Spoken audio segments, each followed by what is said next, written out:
Have you ever stopped to really look at the woman who lives alone? Not the one who's frantically swiping on apps or crying into her wine, but the one who is genuinely at peace. She has no partner, no boyfriend. And here is the part that confuses people the most. She isn't even looking for one. When society sees her, it immediately tries to diagnose her. People whisper that she must be lonely, that she's probably suffered a devastating heartbreak, or that she simply ran out of options. They want to believe she is a victim of circumstance because the alternative is much more terrifying to the status quo. They're wrong. Her life isn't a tragedy or a cautionary tale. It is a deliberate deconstruction of every lie we've ever been told about what a woman's life is supposed to look like.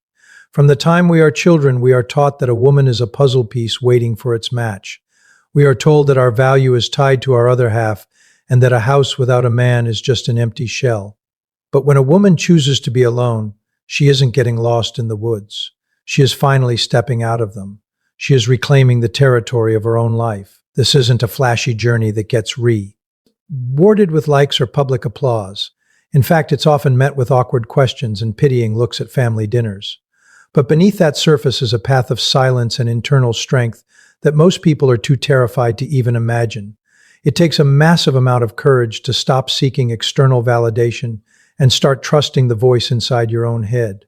There's a common misconception that this kind of woman is cold or broken. But that couldn't be further from the truth. She isn't cold, she's just tired.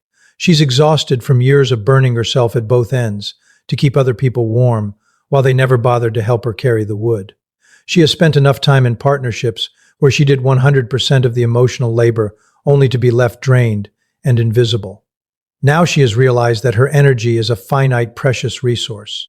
She has stopped being a public utility and started being a private sanctuary.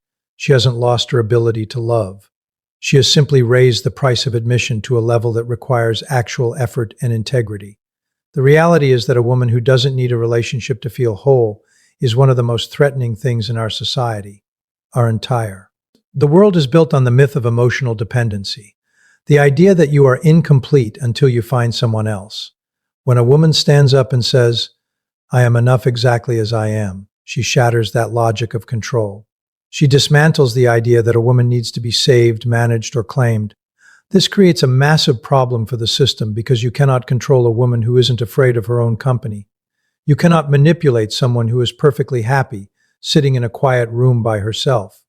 Most men are conditioned to look for a woman who needs something protection, financial security, or emotional grounding. When they encounter a woman who has already provided those things for herself, they don't know where they fit in.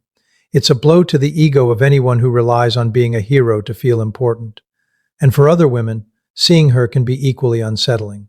It's like looking into a mirror of power that reveals the chains they are still wearing.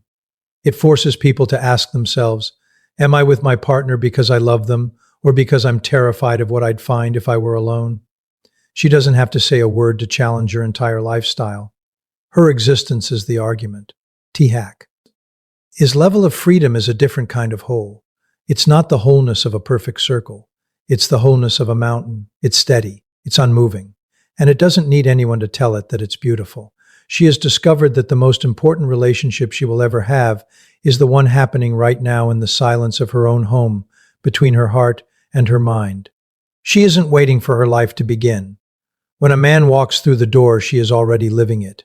And the door is locked from the inside, not to keep people out, but to ensure that anyone who enters knows exactly how much respect that space deserves. When you walk into her home, the first thing you notice isn't what's there, but what isn't. Snorts. There is a profound silence, but don't mistake that for emptiness. To the outside world, a quiet house is a sign of a lonely life, but for her, it is a hard-won sanctuary. Most people are terrified of silence because when the noise of the world stops, the noise of the mind begins. They fill their lives with distractions, mediocre company, and constant chatter just to avoid hearing their own thoughts. But this woman has stopped running. She has turned her home into a sacred space where she can finally breathe. It's a place where she doesn't have to perform, explain herself, or manage anyone else's fragile ego. Of course, society has plenty of labels for a woman like this. They call her picky, arrogant, or difficult to reach. But those labels aren't about her. They are projections. When people see a woman who is comfortable in her own company, it triggers their own deepest fear of being alone. They assume she must have built a fortress to shut the world out because they can't imagine why anyone would want to be stuck with themselves. But they have it backward. She didn't build those walls to keep people out. She built them to keep herself in. She spent years being invaded by the needs, dramas, and expectations of others. Now she is the gatekeeper of her own peace. She has faced the ghosts that most people spend their entire lives sprinting away from. The pain of childhood wounds, the patterns of toxic attachments, and that desperate hollow habit of begging for crumbs of affection. Her solitude isn't a sign of an open wound. It is the evidence of a scar that is finally completely healed. This shift isn't about being quote-unquote anti-social. It's about a massive upgrade in emotional maturity. To an immature observer, her boundaries look like distance. They see her lack of urgency to date or her refusal to play modern dating games as a sign that she's given up. In reality, she has just grown up. Maturity is incredibly scary to most people because it demands total truth and a real grounded presence. She is no longer moved by charming princes, smooth talkers, or those shallow curated Instagram story romances that look good in photos but feel empty in real life. She has outgrown the need for the spark that is actually just anxiety in disguise. She isn't looking for someone to save her, and she certainly isn't looking for a project to fix. She has traded the desperate, frantic urgency to be with someone for the quiet, steady power of being with herself.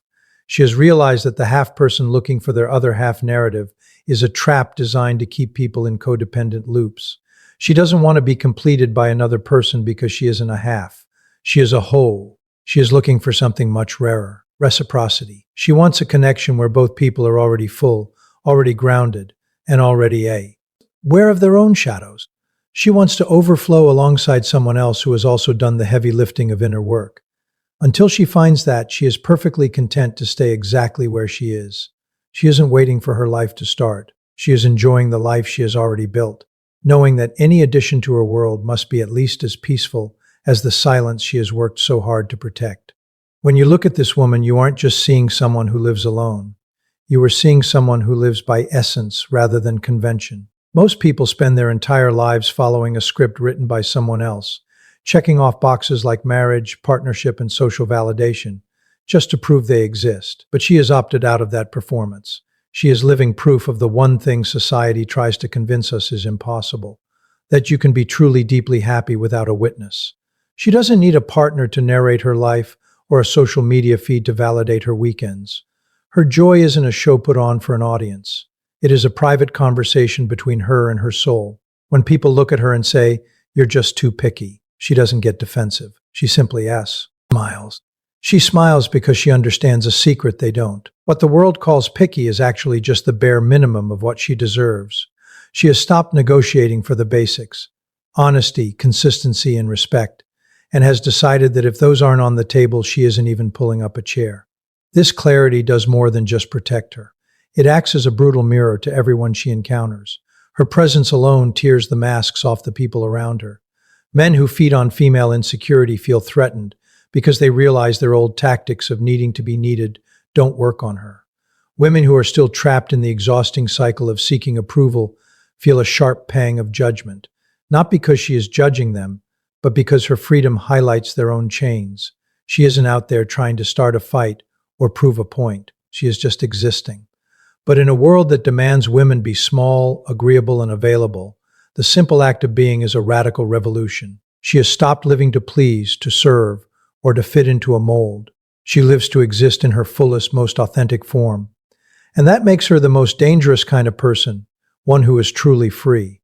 This freedom has led her to create an entirely new standard for love. If she is walking alone today, it isn't because she is waiting or because she's been left behind. Every day she remains single is a conscious choice. And every no she gives to a mediocre connection is a profound act of self-respect. She has reached the life-changing realization that it is infinitely better to be alone than to be invisible in a relationship. She's been in those rooms before, the ones where you're sitting right next to someone but feel like you're 1,000 miles away.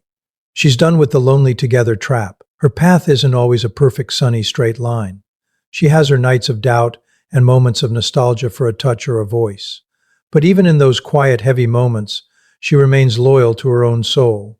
She refuses to betray herself just to have a body in the bed next to her. The love she is open to now isn't a search for salvation.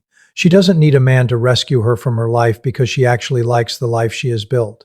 She isn't looking for someone to fill her empty spaces or fix her broken parts. When love finally does arrive, it won't be a missing puzzle piece. It will be a CE. Liberation. It'll be two whole, complete individuals deciding that their lives are even more beautiful when shared. This new kind of love won't come to complete her. It will come to join her. It's the difference between needing a crutch to walk and finding someone who can keep up with your pace. She is waiting for an equal, a partner who has done the same grueling inner work and who understands that love is about expansion, not possession. This is your wake-up call. This story isn't just about some distant, mysterious woman. It is a reflection of the dormant strength living inside you right now. If these words feel like a physical weight in your chest, it's because you are tired. You are exhausted from shrinking your personality, your dreams, and your boundaries to fit into spaces that were always too small for you. You've been playing a character in your own life just to keep the peace or keep a partner, and your soul is finally screaming for air. Don't just listen to this and move on with your day. Act on this clarity. If you are ready for a love that doesn't demand you lose yourself in the process, the first step isn't finding the one. It's reclaiming your own space. It's fallen. Be in love with your own silence and setting a standard so high that